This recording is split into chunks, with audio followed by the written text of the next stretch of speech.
For this week's scenario, we were dealing with a 60-year-old man who states that as he was paddling, he was unable to use his right arm.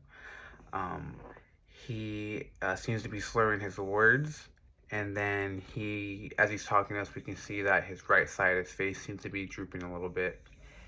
Before we can move forward, we put on our personal protective equipment. This could be either gloves or eye protective gear. Um, and then we check the scene, and so we're at a beach, so it might be a lot of people around, so we just kind of make sure we have a nice area to work with. Now back to the conditions or the symptoms that he's stating. Those symptoms seem to be related to, or can be related to, the stroke-like symptoms. So just to be sure, we do the fast mnemonic, which is we'll have him smile, which is see if he is drooping, or one side of his face is drooping. A would be, I will ask him to raise his arms to see if his right arm or right side of his body, that seems where the symptoms to be kind of going on over there, his right side of his body. See if his arms are drooping or lower than the other one. S is the speech, so we kind of see, we ask him to repeat a simple sentence. This could be, is the sky blue? If he's slurring that speech, that kind of indicates when you're having a stroke. And then T is time. Time is crucial when dealing with a stroke-like patient. So we got to call emergency as fast as possible and kind of mark down the time when we figured out that he's having a stroke. Now C is how to care for the suspect.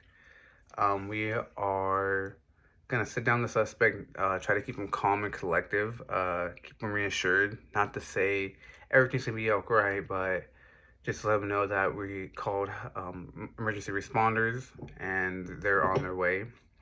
Don't give him any food or drink or anything like that. Just kind of keep him cool and collective.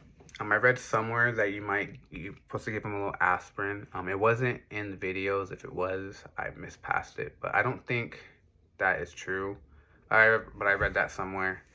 And then yeah, just keep them calm. Don't have them jump or anything. Just make sure they're all good. And then D is, I think it's if they become unconscious. How does the situation change from there?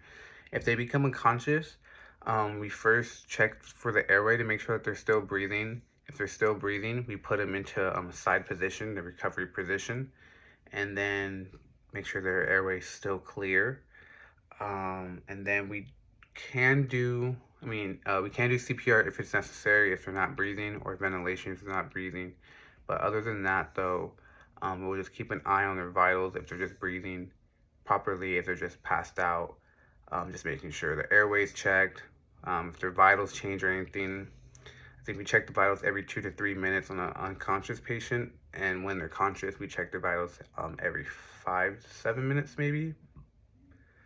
But yes, I think that is it for that. Thank you.